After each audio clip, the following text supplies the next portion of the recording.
Some pretty pathetic articles have released about Hogwarts Legacy because so many individuals at companies like Kotaku and Polygon don't actually care about games. They simply want to be activists and they're willing to trash even the best titles to look good, and a new article from Wired released giving the game a ridiculous 1 out of 10, and they have gotten roasted for it.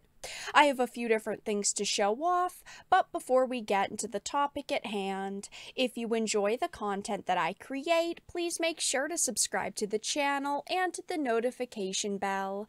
Follow me on social media like Twitter or mine so that you can see when my content is posted. And of course, if you do really enjoy the videos and the live streams that I create, please consider becoming a Dark Titan via Patreon or a supporter via YouTube membership.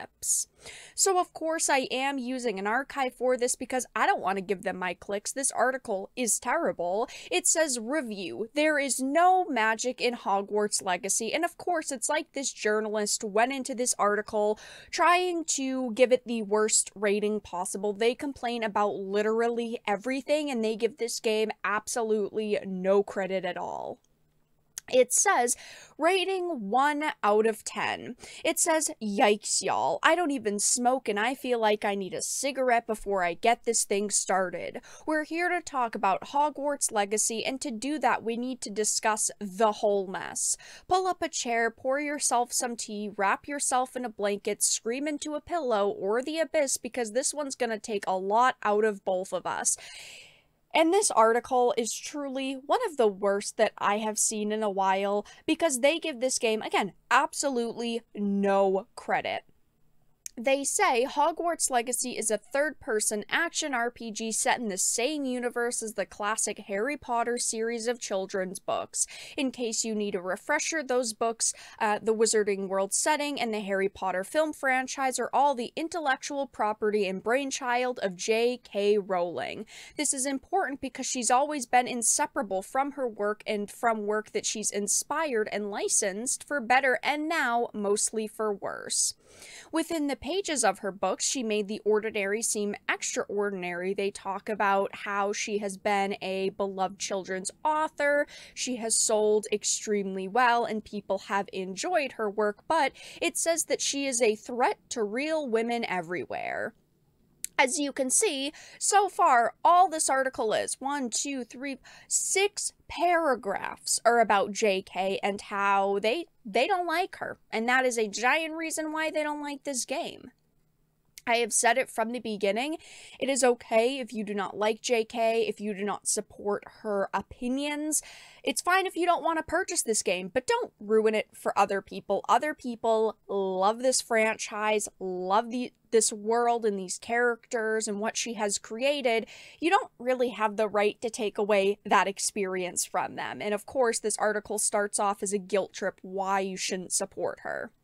Now, in the next portion of the article, they go on to compare their life with Harry's and saying that they related to them so much because they also had a rough childhood, but then they finally get into talking about the game, and honestly, most of this article isn't even about the game itself, which of course is just absurd. But it goes on to say the longer I spent in this version of Hogwarts, the more I could feel a tangible absence. There's definitely something missing. I thought maybe it was the lackluster art direction, the one-dimensional characters that feel like store-brand versions of the ones we know and love, or even the conspicuous lack of iconic John Williams score, but there's a bigger absence here. There's a hole where the game's heart should be. You can't see it at first, you have to really feel around its edges, stop looking for what is there and start noticing what isn't, and I have to completely disagree with what they are saying here. The music in this game is fantastic. There has not been one score that I have felt, wow, this really doesn't seem like Harry Potter. All of the music has been fantastic, and I also really love the art direction. It looks like the Wizarding World. It feels like the Wizarding World. At times, you know, it's more vibrant and there's so much detail in everything. And of course, when you're in like the Forbidden Forest, it feels very dark and dreary. I feel like they definitely captured the image that they wanted to with this game. Now, I do agree a little bit with the characters. Some of them do feel kind of bland, kind of one-dimensional, but not every single character is going to feel like a Harry or Ron or Hermione. Not every single one is going to have this crazy fleshed out backstory, so I've accepted that, but it's like they are trying to, just bash everything here. Of course, they go into the anti-Semitism argument, saying the story, besides being rooted in anti-Semitism, doesn't even feel compelling. It feels muddy, a minefield of unanswered questions and unexplained motivations. I personally have not finished the main story yet. I have been streaming it, and I am, more than halfway done the main story at this point, but I can't judge it. But I've heard from people who have played through the game very quickly that the story is really good, so I'm expecting it to continue that way.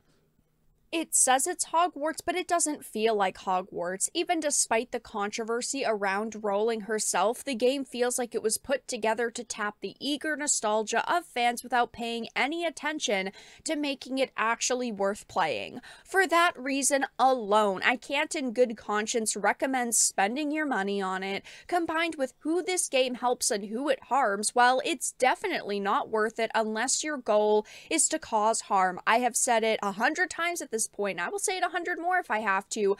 Do not feel bad for playing this game. It doesn't actually harm people. It is a video game that you are supporting because you want to support the developers, you want to support the company, and you want to play a game in which you might have a lot of nostalgia for this world. Do not let losers like this guilt you into not playing it if you really want to. Don't feel bad about it. And of course, they are not the only journalist who has acted this way over the past few weeks. I'm sure that over the next few as well, we're going to see a lot more people trying to guilt us into, feeling bad about our purchase. But even We Got This Covered defended this article, saying this review absolutely nails why you shouldn't pick up Hogwarts Legacy.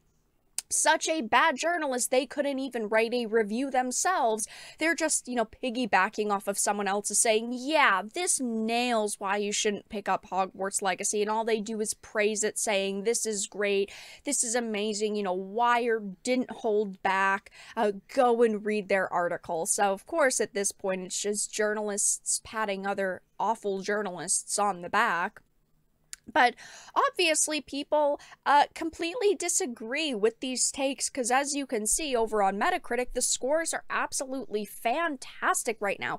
9.1 user score for the PlayStation 5 version, 9.1 for the Series X version, and the PC version is at an 8.6, which is still pretty high, but it's not as good because the PC version does have some bugs and some technical problems that hopefully they will sort out soon. But yeah, as you can see, people are absolutely loving this game right now, and these journalists are only proving how out of touch they are with their consumers and the people they write these articles for.